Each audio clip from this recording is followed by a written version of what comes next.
Well, football season, week one is slowly approaching. The preseason is here in a blink of an eye. Training camp's over. Man, it is just a lot to digest right now. And we are back with another great episode lined up today on the Sick Podcast Steeler Crazy. As always, I am Jay York Football. Joined alongside me is Mike Dub Sports One. How's everything in South Florida? I know you're heading to Italy soon. Everything's great. Yeah, if anybody's listening to us or watching us on a weekly basis, there'll be a nice little hiatus prior to the season, but it is a perfect time to take a little break because once the season does kick off, as you alluded to, it's hot and heavy, 24/7, 365, like we like to say. So it's a nice little break that I'll have coming up here right into week one when we really kick things into high gear. So excited about that. Everything's fine in South Florida. It's thunderstorming behind me. I'm not sure if you could tell, but hopefully my connection doesn't lag or anything. But excited, man. We got week 2 of Steelers preseason. That's the dress rehearsal. This is the biggest preseason game, you'll have in this span. So this is the one where jobs are won or lost, and where we're going to find out a lot about the quarterback battle. Yeah, so before we bring on another great guest, let's talk about our awesome sponsors over at Homage. Some of the best clothing in the game. Homage specializes in ultra comfy, high quality looks, repping sports, pop culture, and legendary moments. Learn more about Homage with the link in the description. You can save 10% with our Steelers Crazy code. So just add that at checkout and you'll be riding in style. Let's ride, Russ. Let Russ cook. They got to get a Let Russ Cook shirt. I'm sure they're cooking that up over there at Homage. That'll happen at some point. Go ahead, guys. Turn up your volume. Because you're about to listen to the Sick Podcast. Steelers Crazy. Aaron Smith shields. Blackout. Polamalu takes it home. Super Bowl 43. Pittsburgh might be bound for that thanks to number 43. The sickest Pittsburgh Steelers podcast. Sports entertainment like no other. It's gonna be sick. The show might be over by the time I tell you where this guy contributes because it's various outlets. You could find him via Sportsline, Mon Sports Net, Sirius XM. He does a lot of fantasy sports and breaks down just the NFL. And other sports, of course, daily. We're really excited to have him on. It's none other than Sia Nejad. How are you today? Mike, Jordan.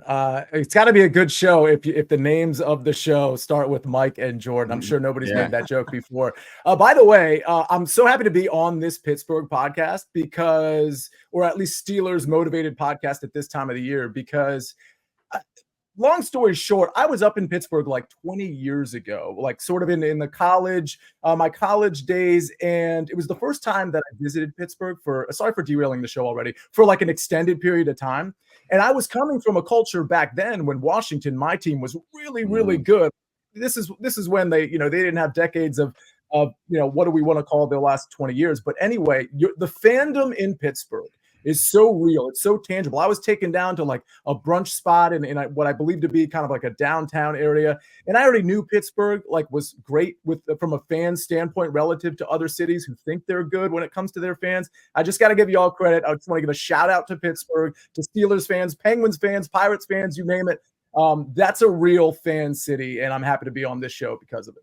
Appreciate that. Is that Santana Moss behind you? It is. But here's the thing. What's undercover here is he's showing up. What you see in his hand, if you're watching us, is the 21 for Sean Taylor. Of course, he was good friends with Sean Taylor. They played at the U together, and as luck would have it, we're 21 days away from NFL kickoff. So big shout out to who I think would have been the best safety of all time, Sean Taylor. Yes. Yeah, good timing for sure. And rest in peace to Sean.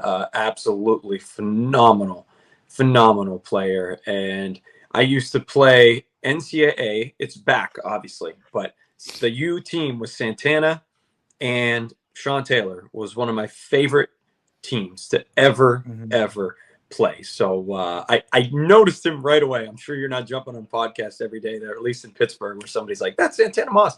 But definitely a nice a piece behind you. Go ahead, Jordan. Yeah, so let's just jump into it. Obviously, it's inevitable. I'll just start the show off. Brandon Aiyuk. It's like kind of like hard to get away from the whole situation. Where do you see this saga ending up? I personally think that he's just trying to get the market value, and he's in going back to the 49ers. I think he's still going to suit up for the 49ers. I hope he does become a Steeler. It would be a great addition with George Pickens, but just kind of touch on that, and then we'll talk some quarterback talk since we have two new quarterbacks in the city of Steel.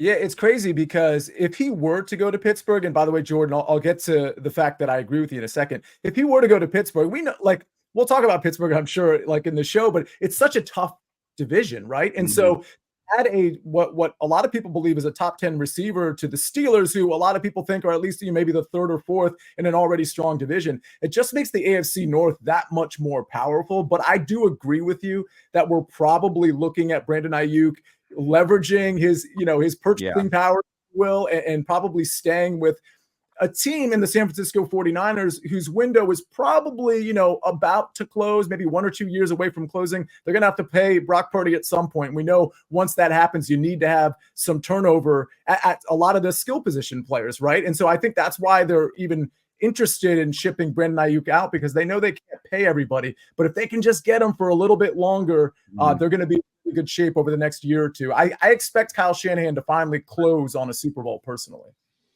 Yeah, I have to agree there. So enough talk about that. Just wanted to get that out of the way real quick because it's like beating a dead horse at this point. Let's talk about two new quarterbacks in Pittsburgh, Justin Fields, Russell Wilson. Obviously, Russell Wilson, proven veteran, Super Bowl winner. Not sure, what went on in Chicago with Justin Fields, but getting them at that price after watching Kenny Pickett, that's no shade, 13 touchdowns in 2 seasons. Again, just to have, Russell Wilson lead the way, he's in the pole position. Where do you see that ending up? And do you think at the end of the season, if the Steelers are, making the playoffs, do you think that Russell Wilson or Justin Fields will be under center? I love how you phrased that. I think if they make the playoffs, and I'm not trying to cast shade on either of these quarterbacks. I do think Justin Fields is one of those quarterbacks that still needs more time. And I know he's had plenty of time, but maybe more time with a different OC, quarterback coach, head coach. I think that's really going to benefit him. I don't think his career is over as a QB1, but I also think Russell Wilson is probably the more experienced guy, probably the guy that Mike Tomlin trusts a little bit more. I mean, maybe that's a Captain Obvious statement, but the flip side of that is Russell Wilson hasn't really been dynamic for a couple of years. And, you watch the games, you look at the stats, and you can find some areas where the sunlight's coming in, but then you kind of watch the games and the eye test. He's not really passing the eye test for me. With all of that said, though, I think if they make the playoffs, or if they contend for the playoffs, or if they have yet another winning season, Mike Tomlin always seems to pull that off. I think it's Russell Wilson under center. I think it's a certain stability, a certain pre-snap looks that Russell Wilson's going to be able to appreciate. Obviously, I think they're going to be running the ball a lot. I think they're going to be grinding it out with Najee and Jaylen Warren. Obviously, they upgraded that offensive line. Let's see what happens there. Still have a good defense. You don't want a guy that's going to turn the ball over. You don't want a guy that's maybe going to hold on to the ball a bit too long. And I think that's something that's plagued Justin Fields. So there might be room for Justin Fields to play this year, but I think they start and finish with Russ if it's a successful season. I have to agree. Mike? Yeah, first and foremost, I do want to talk about one of our excellent sponsors. I know before the NFL season starts that everybody needs some rest because we're going to be up all night watching Sunday night football, watching Monday night football, Thursday night football. We even have Wednesday and Tuesday, I think, again, with the holidays approaching. Christmas, Steelers obviously playing on, the Chiefs that day. Basically, what I'm getting at is you're going to need some rest. The only mask designed and optimized for the deepest possible sleep is Manta Sleep. It's literally perfect in any environment. 100% blackout for deeper sleep. Infinitely adjustable for personalized fit as well. Absolute comfort Manta Sleep will provide. Do us a favor. Visit manasleep.com. Use our code SICKSteelers for 10% off. Hey, we unfortunately had a very sleepy offense last year in Pittsburgh.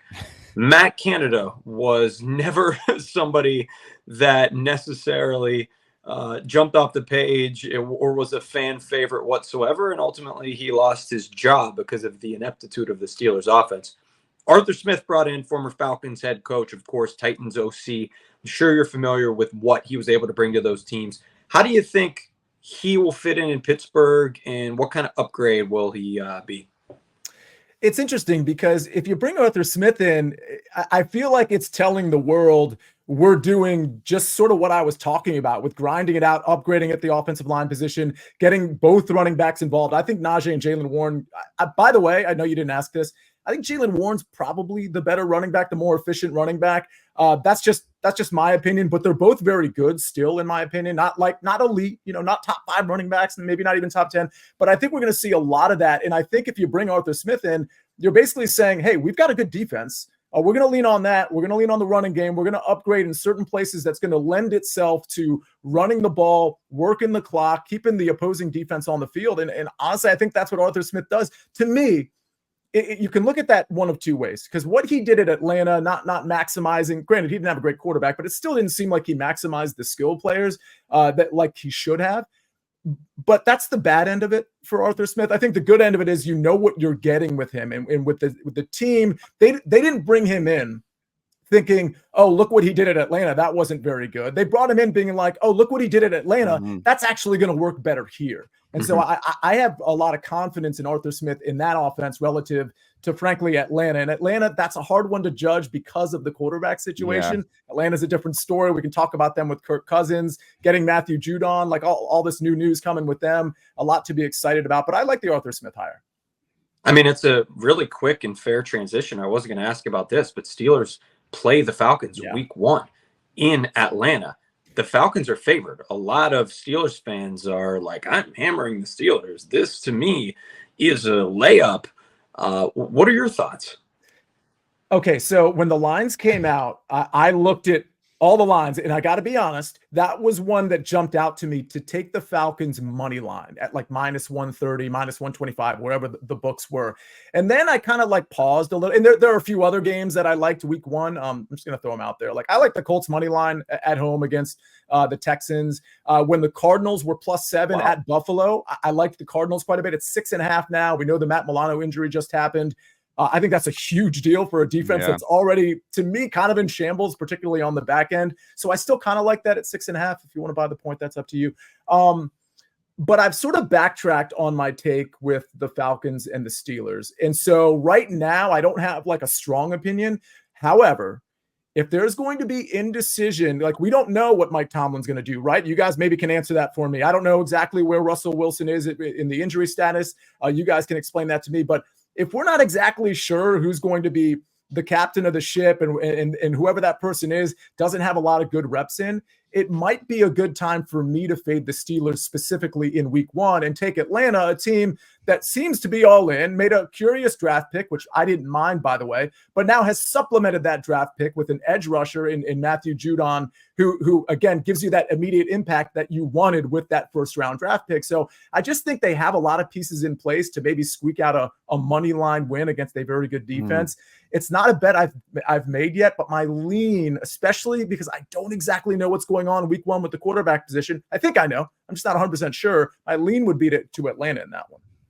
Yes, yeah. I mean, I for what it's worth, I'll throw my 2 cents in there. And I think locally, most of us are at the 95% mark that Russell Wilson will be the starter week 1.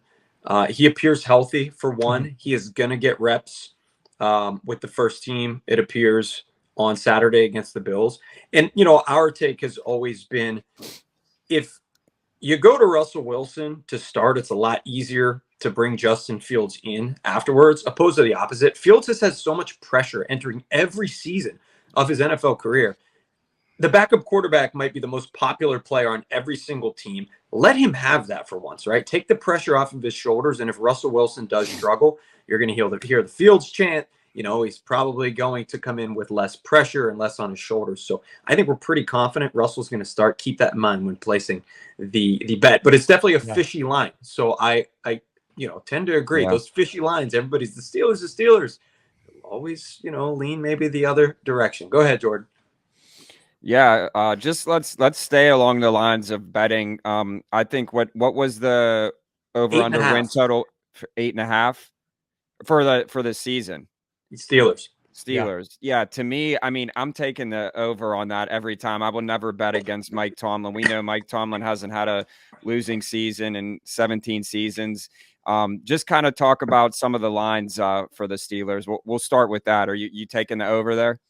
So I'm not taking that at all. So there's two things. There's two things competing there. One is what you said, which, I mean, first of all, I smile when I think of Mike Tomlin for a variety of reasons. Yeah. One is I think of what, like, for some reason, I was just watching the clip where Jacoby Jones, rest in peace, was having that return, and he kind of got in the way. Like, I don't know. Like, I literally just watched that for some reason. That's not why I usually smile. I just love when he talks. He could talk about like grass growing, and I'm like fully bought in. But the fact that even with mediocre teams or bad quarterbacks, post Ben Roethlisberger, he's been able to churn out winning seasons is like super impressive to me in a tough AFC and in a tough AFC North specifically. So that's the pro side of it, right? The problem is the schedule. And again, schedules can change, injuries can happen, and all of a sudden a tough schedule actually looks like a pretty easy schedule. Quarterbacks get injured, whatever. We've seen it happen before. We see it happen every year. To be honest with you, there's more than a 50% chance, in my opinion, like some of these teams by week 11 or 12 are like completely, and that's not like an objective data stat for you, but like these teams are just going to look a lot different. Football is a tough sport. It can be kind of a brutal sport week to week. With that said, the way it looks now, weeks 11 through 18, I know you guys know this, for the Pittsburgh Steelers, they're really not favored in any games except for maybe one. I think they host the Cleveland Browns. And I think Cleveland's pretty good too, for the record. I think they have a very outside shot to even win that division if Deshaun Watson's shoulder is in any good shape here. But that's why I don't think I can take the over 8.5. I also don't want to take the under. So for me, this is one of those classic, like, it's a stay away. I believe in Mike Tomlin. I believe in what they're doing on the offensive and defensive side of the ball, but it's not enough to get me over to the 8.5. Yeah, and it's so crazy because everyone you don't want to manifest any injuries for any of these quarterbacks or any of these big time players, but it's just part of the game. And we see, I mean, we already seen it. The season hasn't even started yet, and we've seen it around the NFL happening. McCarthy. In training camp. I mean, Burrow you hate to see it, but even like, Lamar Jackson, like we played like Tyler Huntley, like half of the games. I think Lamar Jackson might only have like 7 games against the Steelers or something like that. And when he does play against us, he doesn't play too well.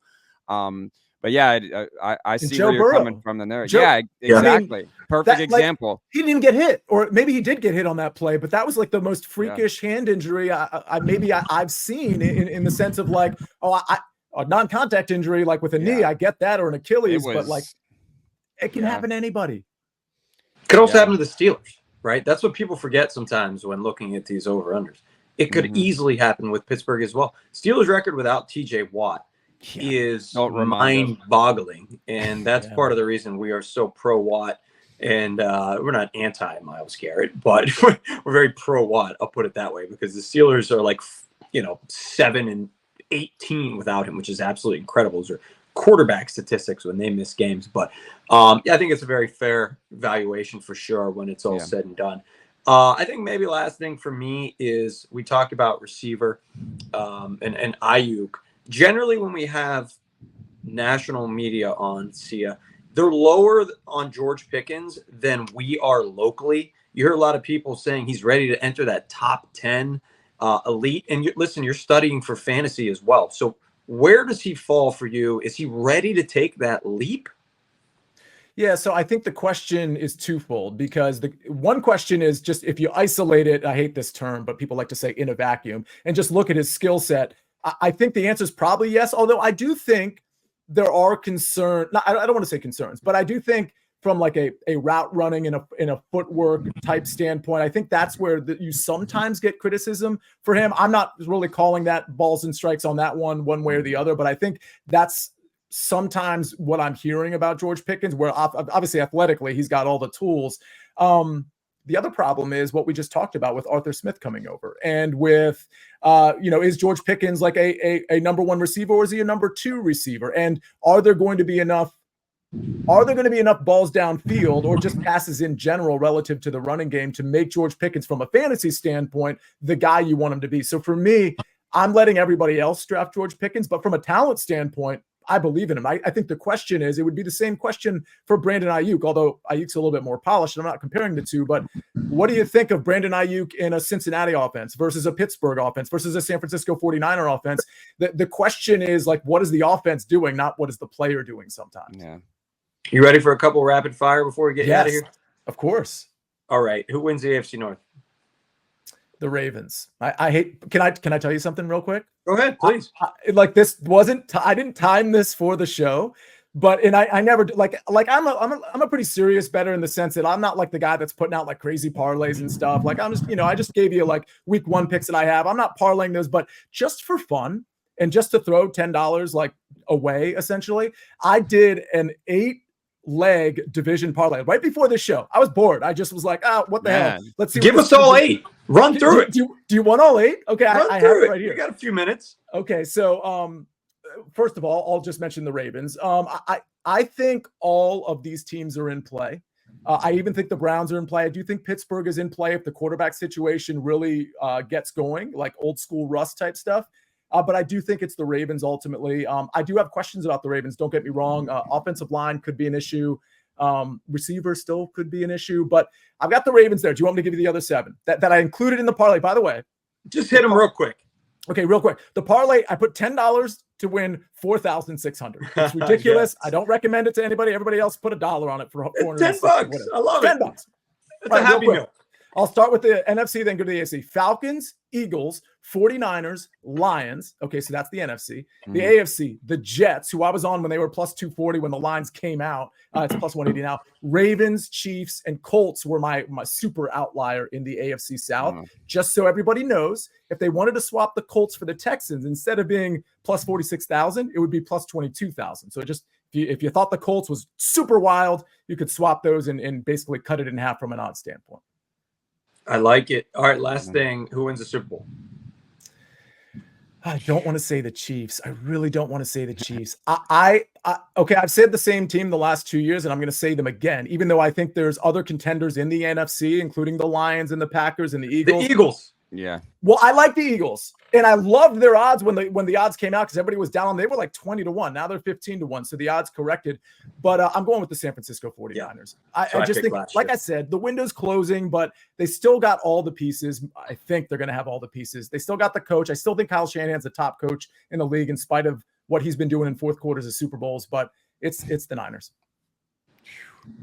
Talk about a rapid fire. That's what I picked last year, and I picked Niners over Bengals, and I think the Bengals are sneaky. I learned my lesson not to bet against Patrick Mahomes. But I do like the Eagles this year. Yeah, I bet against them multiple times. Hey, Sia, get us out of here on this. Where can everybody find you? The best way to find me would be on Twitter. Honestly, that's because all my content I just kind of I put out there on Twitter, so you can find it. You can find me at Sia Nejad, SIANEJAD. A couple of the shows I do, you mentioned Buy the Book on Monumental Sports Network, but I do a show every morning at 10 o'clock on the Sportsline YouTube channel, and sometimes on CBS Sports Network. It's called The Early Edge. It's a betting show, and I host it pretty much every day. It's awesome. Well, hey, we really appreciate your time. We'll definitely have to do it again soon. If we need any betting advice, we know where to come now. I mean, I know I don't want to put this on you, but I'm going to leave you at this with the Parlay King, because $10 to win that much. I wasted $10 on a lot of things, and I think that's a good bet there. So definitely, I'd probably take the Texans instead of the Colts, but I like everything else on there. Yeah, that's the beauty of it. Swap it out. It's still going to be $10. It's going to be pay $2,200 instead of $4,600. Hey, that's a great investment. Hey, it's been a pleasure. Thank you again for coming on. We'll have to do it again sometime soon. Thanks, up the good stuff. Take care. Go Steelers. Yeah. Oh, good ending for sure. He hit us with a Go Steelers. Good stuff all around. We want to thank you guys for joining the Sick Podcast, Steelers Crazy Weekly. We might take a little bit of time off here. As we mentioned, we'll be back in full force for this season. Thank you guys so much. Exciting announcement too. Yeah, we have some announcements coming up for sure as well. Stay tuned. Stay tuned.